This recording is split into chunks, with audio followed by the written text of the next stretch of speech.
Sa puntong ito, kausapin po natin si PHIVOLCS Director Renato Solidum. Director Solidum, magandang gabi po sa inyo. Magandang gabi, Mel. Opo. Director, hanggang ngayon po ba ay may nararamdaman pang pagyanig kasunod na niyang lindol na yan kaninang umaga, Director? Nagkakaroon pa rin po ng mga aftershocks. As of 5 p.m. ay mga 289 aftershocks na ang naitala natin. At ang mga aftershocks ay inaasahan pa rin natin na magpapatuloy. Hanggang kailan po, Director? Ang ating pong inaasahan ay posible po itong magpatuloy sa mga susunod na mga araw hanggang linggo. Ang ating tinitingnan dito ay siguro after 2 or 3 days baka bumaba na ang mga bilang ng mga aftershocks. Pero ang ating inaasahan, most likely, ay hindi ito kasing lakas nung naunang shock na 7.2. Kadalasan po dito ay maliliit lamang. So far, ang pinakamataas na magnitude ay magnitude 4.8 na nangyari ng alas 12:22 kaninang tanghali. Marami po nagulat sa biglang paglindol kanina sa Bohol na naramdaman din sa iba pang bahagi ng Visayas. Ano po? Ito po ba ang mga lugar na ito talagang matagal nang binabantayan at talagang nakikita ng maaaring lumindol, Direktor? Kung titingnan natin ang buong bansa, maliban sa mainland island ng Palawan, lahat naman po ng mga probinsya ng Pilipinas ay nakaranas na ng malakas na pagginig sa mga nakaraang taon na ating naisulat na o may record po in the past 400 years. So pagdating po sa Bohol ay posible naman po talaga itong maapektuhan ng malakas na lindol. Ang huling pagkilos po na pagpa-damage sa ibang simbahan dito sa southern side ng Bohol ay noong 1990 na nagkaroon ng magnitude 6.8 na lindol sa may karagatan. Direktor, narito po si Mike Enriquez para sa kanyang mga karagdagang katanungan. Magandang gabi po, Director Solidum. Director, Magandang gabi, Mike. Opo, pinag-uusapan nyo ni Mel kanina yung mga aftershock.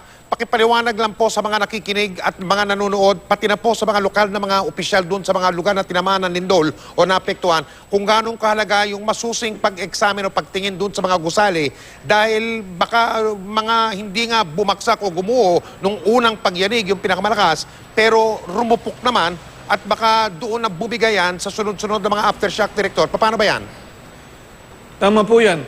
Kung ang aftershock lang, stand-alone, kung isang lindol na aftershock lang pag-usapan, maliliit po ang magnitude niyan, 4.8.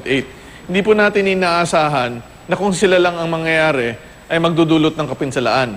Pero dahil may nauna ng magnitude 7.2 at may mga bahay at gusaling nagkaroon na ng lamat o di kasi ay sira, kahit hindi nag-collapse, baka posible po na ang mga susunod na aftershock, kung malakas-lakas, ay magdulot ng tuluyang pag-collapse ng building.